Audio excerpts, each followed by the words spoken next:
오늘 본문은 에스겔 18장 30에서 32절입니다. 성경에서 죄에 대해 다양하게 말하고 있습니다. 먼저 잠언 24장 9절에서는 미련한 자의 생각은 죄요. 여기서 미련한 자는 하나님을 경외하지 않는 자를 말합니다.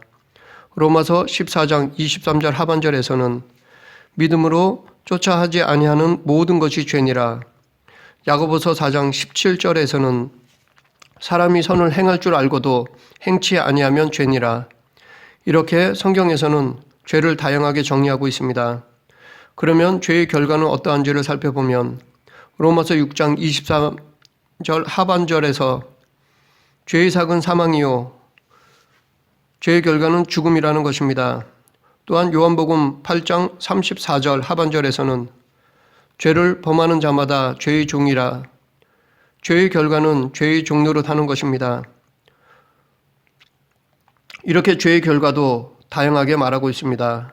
그러나 공통적인 것은 죄의 결과가 비참하다는 것입니다. 즉 죄를 지을 때는 달콤할 수 있지만 그 결과는 항상 나쁘다는 것입니다. 그러하기에 우리는 죄를 지어서는 안 될 것입니다. 그런데 인간은 죄를 짓지 않는 것이 쉽지 않습니다. 아니, 불가능합니다. 왜냐하면 인간은 전적으로 타락하였기 때문입니다. 성경에서 이를 증거하고 있습니다. 로마서 3장 23절에서는 모든 사람이 죄를 범하였음에 하나님의 영광에 이르지 못하더니 라고 말하고 있고, 로마서 5장 12절 하반절에서는 모든 사람이 죄를 지었으므로 사망이 모든 사람에게 이르렀느니라고 하였습니다. 이렇게 성경에는 모든 인간은 죄인이며 그로 인해 죽을 수밖에 없는 존재라는 것을 말하고 있습니다. 그러나 하나님의 은혜로 우리는 예수 그리스도로 말미암아 사망에서 구원을 받았습니다. 예수 그리스도께서 십자가에서 우리의 죄값을 다 치루어 주심으로 우리는 의롭다 인정받고 영생을 얻게 되었습니다. 그래서 예수님께서도 내가 진실로 너희에게 이르노니 내 말을 듣고 또 나 보내신 이를 믿는 자는 영생을 얻었고 심판에 이르지 아니하나니 사망에서 생명으로 옮겼느니라고 말씀하셨습니다. 그런데 우리는 예수님을 영접하여 거듭났다고 하지만 여전히 죄를 짓습니다. 하나님의 큰 은혜를 받았음에도 죄를 짓습니다. 그로 인해 하나님께 심판을 받습니다. 오늘 본문을 통해 우리가 하나님의 심판을 피하기 위해 어떻게 해야 하는지를 알아보겠습니다. 먼저 오늘 본문 30절을 보겠습니다. 주 여호와의 말씀이니라. 이스라엘 족속아, 내가 너희 각 사람이 행한 대로 심판할지라. 너희는 돌이켜 회개하고 모든 죄에서 떠날지어다. 그리한즉 그것이 너희에게 죄악의 걸림돌이 되지 아니하리라. 에스겔은 자신이 받은 말씀을 전하기에 앞서 먼저 이 말씀을 주신 분이 누구인지를 밝히고 있습니다. 즉 심판의 주체자에 대해 말하고 있는 것입니다.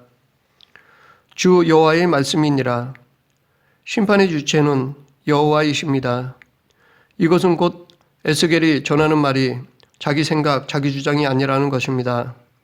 이렇게 예언의 내용을 전하기에 앞서 예언의 주체자를 밝힌 것은 듣는 자들로 하여금 예언의 신뢰와 확실성을 가지게 하고자 함입니다.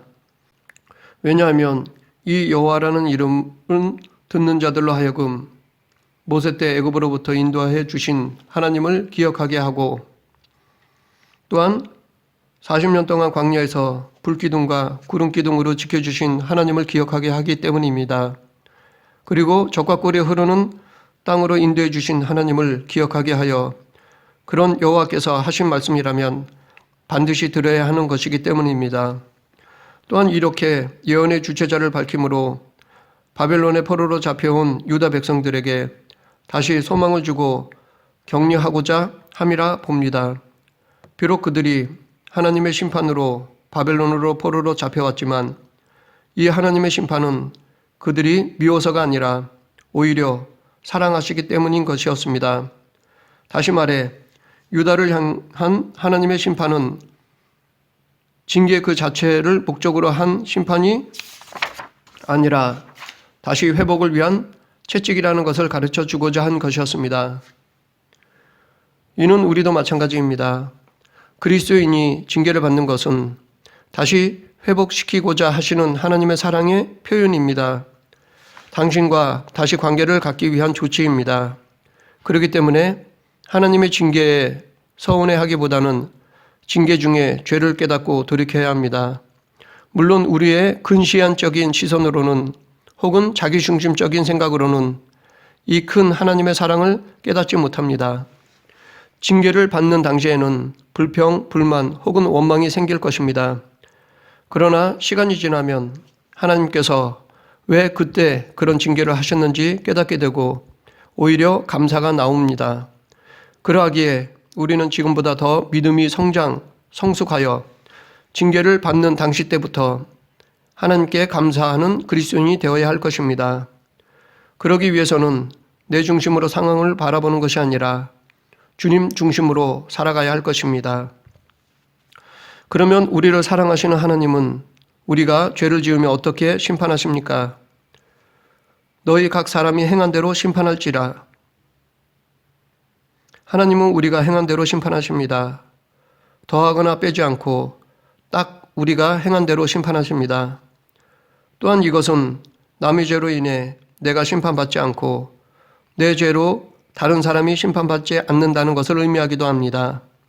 그런데 이 말씀의 적용은 남에게만이 아니라 부부나 부모, 자식 관계에도 유효합니다. 아무리 부부가 한 몸이라 하더라도 남편의 죄로 인해 부인이 심판받지 않고 부인의 죄로 인해 남편이 심판을 받지 않습니다. 또한 부모의 죄로 인해 자녀가 심판받지 않고 자녀의 죄를 부모가 대신 질 수도 없습니다. 한 예로 유다 왕 아하스는 우상 숭배하는 것은 물론 불의를 행하였습니다. 그러나 그의 아들인 히스기야 왕은 하나님을 잘 섬겼습니다. 아버지로부터 하나님에 대한 신앙을 물려받지 못했지만 히스기야 왕은 믿음 생활을 잘하였습니다. 그래서 하나님은 아수르의 침공을 막아주시고 그의 생명을 15년까지 연장시켜 주시기도 하셨습니다. 그러나 그의 아들인 므낫세는 유다 왕 중에서 가장 악한 왕이 되었습니다. 믿음 좋은 아버지 밑에서 자랐지만 므낫세 왕은 우상 숭배에 빠졌습니다. 그래서 하나님께 심판을 받았습니다. 이처럼 하나님은 각 사람이 행한 대로 심판하십니다. 이 심판의 기준은 예레미야서에서도 찾을 수 있습니다. 예레미야는 예레미야서 31장 29절에서 그때 그들이 다시는 이르기를 아비가 신포도주를 먹었으므로 아들들의 이가 시다하지 아니하겠고 라고 하였습니다. 이것은 남유다가 바벨론의 포로로 잡혀갈 것인데 그 이유가 조상의 죄가 아니라 지금 너희들의 죄로 인한 것이라는 것입니다. 이 말은 인간편에서 보면 뿌린 대로 거둔다라는 말로 볼 수 있습니다. 바울도 자기의 육체를 위하여 심는 자는 육체로부터 썩어진 것을 거두고 성령을 위하여 심는 자는 성령으로부터 영생을 거두리라고 하였습니다. 하나님이 이렇게 하시는 이유는 어느 누구도 당신의 심판에 불만이나 불평, 이의를 제기할 수 없게 하시기 위해서입니다. 물론 인간은 자기의 책임을 남에게 전가하려는 경향이 있습니다. 즉, 내가 죄는 지었지만 그 원인은 자기에게 있지 않다는 것입니다. 아담이 그랬습니다. 아담은 선악을 알게 하는 열매를 먹었습니다. 그로 인해 하나님께 책망을 받았습니다. 그러나 아담은 하나님께 하나님이 주셔서 나와 함께 있게 하신 여자, 그가 그 열매를 내게 주므로 내가 먹었나이다 라고 자기가 행한 죄의 책임을 하와에게 전가하였습니다. 하지만 그의 핑계는 하나님께 통하지 않았습니다. 하나님은 언약의 당사자인 아담에게 죄의 책임을 물으셨습니다. 그리고 아담이 행한 대로 심판하셨습니다. 아담에게 이르시되 내가 내 아내의 말을 듣고 내가 내게 먹지 말라 한 나무의 열매를 먹었은즉 땅은 너로 말미암아 저주를 받고 너는 내 평생에 수고하여야 그 선을 먹으리라. 여기서 하나님의 공의로우심을 우리는 알 수가 있습니다. 그러면 하나님께 심판을 받지 않으려면 어떻게 해야 할까요? 돌이켜 회개하고 모든 죄에서 떠날지어다. 회개하고 죄에서 떠나야 합니다. 여기서 모든 죄라고 말하고 있는데 이렇게 말하는 이유는 하나님은 어떠한 죄도 허용하지 않기 때문입니다. 아무리 작은 죄라도 하나님은 그냥 지나치지 않습니다. 회개하지 않으면 철저히 심판하십니다. 우리는 죄에 대한 개념이 상대적입니다. 그래서 내가 훔친 1,000원은 다른 사람이 훔친 수십억에 비하면 아무것도 아니기 때문에 죄라고 생각하지 않는 경향이 있습니다. 그러나 하나님은 아무리 1,000원도 수십억 원처럼 죄의 책임을 철저히 물으십니다. 어쩌면 우리가 보기에는 이것이 불공평하게 보일 수도 있습니다. 하지만 위와 반대로 생각하면 오히려 감사하기까지 합니다. 즉 내가 1,000원으로 사랑을 베푼 것을 다른 사람이 수십억으로 사랑을 베푼 것처럼 상급을 주신다는 것으로 볼 수 있습니다. 그러하기에 하나님의 심판과 상급은 공평하십니다. 물론 하나님은 배고파서 빵 한 조각을 훔치는 것과 수십억이 있으면서 더 가지려고 수억을 사기치는 것과 똑같은 분량으로 심판하시지는 않습니다. 하나님은 그의 중심과 의도, 상황과 정황 등 모든 것을 아시기에 그에 합당하고 공의롭게 심판하십니다.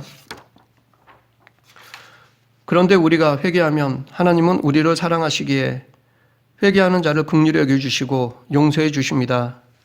그래서 이사야 선지자도 악인은 그 길을, 불의한 자는 그 생각을 버리고 여호와께로 돌아오라.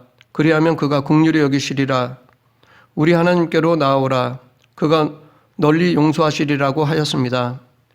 반면에 회개하지 않으면 죄악이 그에게 걸림돌이 되어 넘어지게 합니다. 넘어지게 한다는 것은 곧 사망, 멸망을 의미합니다.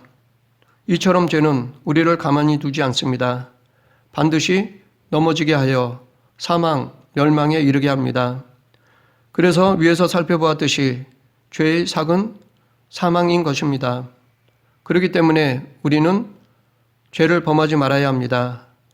죄의 종이 되어서는 안 됩니다. 또한 지은 죄에 대해서는 반드시 회개해야 합니다. 그러면 어떻게 회개해야 할까요? 31절입니다. 너희는 너희가 범한 모든 죄악을 버리고 마음과 영을 새롭게 할지어다. 이스라엘 족속아, 너희가 어찌하여 죽고자 하느냐? 첫째, 모든 죄악을 버려야 합니다. 여기서 죄악은 위반을 의미합니다. 그러하기에 하나님의 말씀에서 벗어나는 것이 죄라는 것입니다. 또한 여기서 버리다라는 것은 관계를 끊는 것을 의미합니다. 그러하기에 죄를 끊어버리는 것, 죄를 던져버리는 것이 회개인 것입니다. 정리하면 하나님에게서 벗어난 길을 버리고 다시 하나님과의 관계로 들어가는 것이 회개인 것입니다. 이것이 우리가 취해야 할 회개의 자세입니다. 사무엘상 7장 3절에서도 회개 방법에 대해 말하고 있습니다.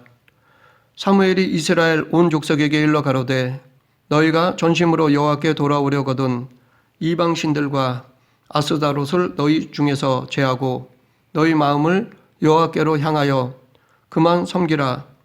너희를 블레셋 사람의 손에서 건져내시리라. 여기서 이방 신들과 아스다롯은 우상숭배, 죄를 의미합니다. 사무엘 선지자도 죄에서 돌이켜 하나님을 바라보고 하나님만을 섬기는 것이 회개라고 말하고 있습니다. 여기서도 회개는 하나님과의 관계 회복을 의미하고 있습니다. 계속해서 어떻게 회개해야 합니까? 둘째, 마음과 영을 새롭게 해야 합니다. 여기서 마음은 인간의 전인격, 지정의를 의미합니다. 영은 하나님과의 관계를 가능케 하는 것을 의미합니다. 그러므로 회개는 인간의 전 존재로 하나님과의 관계를 새롭게 하는 것입니다. 그러면 우리는 우리의 마음과 영을 어떻게 새롭게 할 수 있을까요? 로마서 12장 2절에 보면 너희는 이 세대를 본받지 말고 오직 마음을 새롭게 함으로 변화를 받아 아버지의 선하시고 기뻐하시고 온전하신 뜻이 무엇인지 분별하도록 하라. 여기서 말하고 있듯이 이 세대를 본받지 말아야 합니다. 또한 에베소서 4장 22절에서 24절에 보면 너희는 유혹의 욕심을 따라 썩어져가는 구습을 쫓는 옛 사람을 벗어버리고 오직 심령으로 새롭게 되어 하나님을 따라 의와 진리의 거룩함으로 지으심을 받은 새 사람을 입으라. 여기서는 구습을 쫓는 옛 사람을 벗어버려야 한다고 말하고 있습니다. 한마디로 종합하면 세상의 가치관으로 살지 말고 성경적 세계관으로 살아야 한다는 것입니다. 그리고 예수님 안에 거해야 합니다. 고린도후서 5장 17절에 보면 그런즉 누구든지 그리스도 안에 있으면 새로운 피조물이라 이전 것은 지나갔으니 보라 새 것이 되었도다. 예수님 안에 거한다는 것은 믿는다, 순종한다, 의지한다는 것을 의미합니다. 이렇게 예수님을 믿고 의지하고 순종해야 마음과 영이 새롭게 되는 것입니다. 이렇게 하나님은 죄에 대해 철저히 심판하시는데 정작 하나님의 본심은 어떠한가요? 32절입니다. 주 여호와의 말씀이니라. 죽을 자가 죽는 것도 내가 기뻐하지 아니하노니 너희는 스스로 돌이키고 살지니라. 하나님의 본심은 아무리 죄인이라도 당신의 심판으로 죽는 것을 기뻐하시지 않습니다.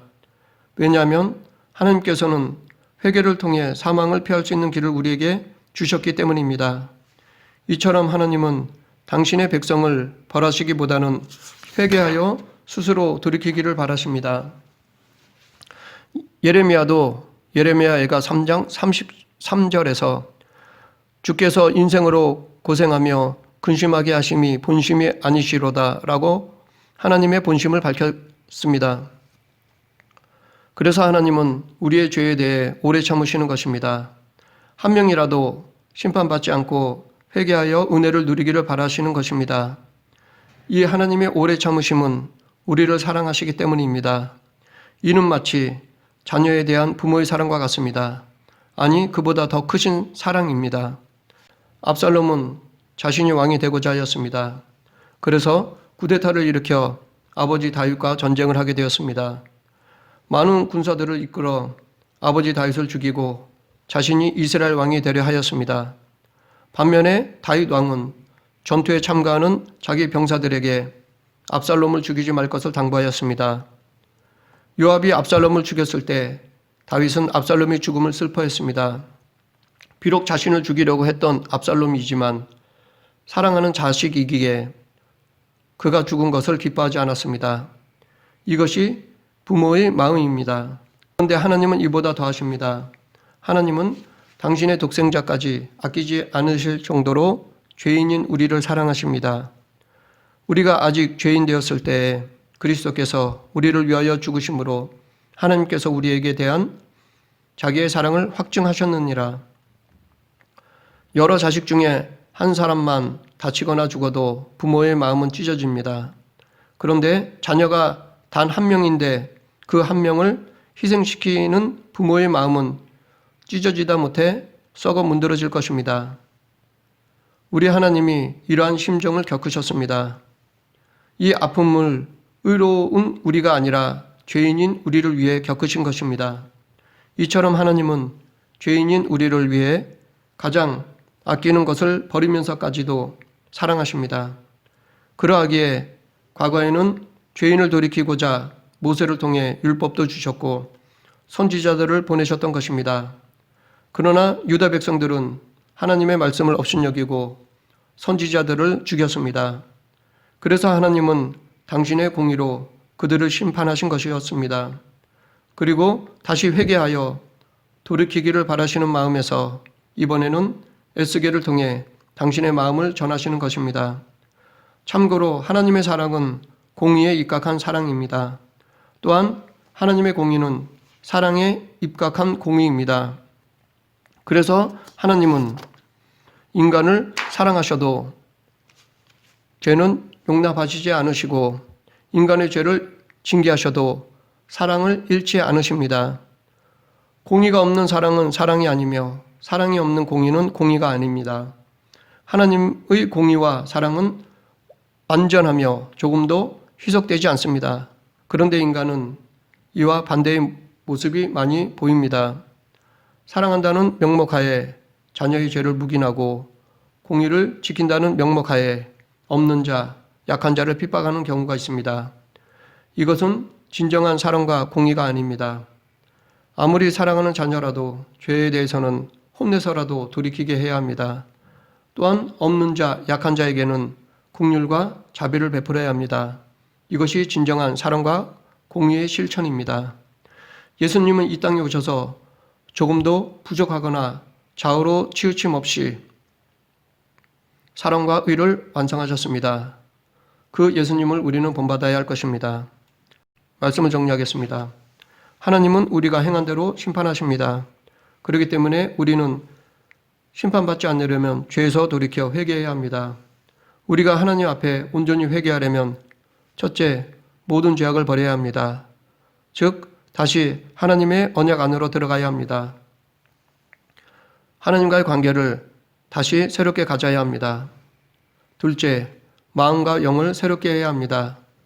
즉, 우리의 전 존재가 새롭게 되어야 합니다. 우리의 삶이 성경적 세계관으로 바뀌어야 합니다. 또한 예수님을 믿고 따르고 의지해야 합니다. 심판자이신 하나님의 본심은 어떤 죄인이라도 죽는 것을 기뻐하시지 않습니다. 하나님은 인간을 사랑하시기 때문에 죄에서 돌이켜 사함받기를 바라십니다. 그러므로 우리는 우리의 죄악을 회개해야 합니다. 작은 죄, 은밀한 죄까지도 다 자복하고 회개하여 다시 하나님의 은혜를 누려야 합니다. 이 시간 모든 죄를 십자가 앞에 내려놓고 사함을 받는 저와 여러분이 되길 간절히 축원합니다. 기도하겠습니다. 사랑과 은혜가 풍성하신 하나님 아버지, 이 시간 저희들이 자복하고 회개하는 죄를 용서하여 주시옵소서. 죄에 대해서 예민함을 주셔서 죄인의 길에 서지 않고 말씀과 기도에 깨어 있어 의로운 삶을 살아가는 성도가 되게 하여 주시옵소서. 예수님 이름으로 기도드립니다. 아멘.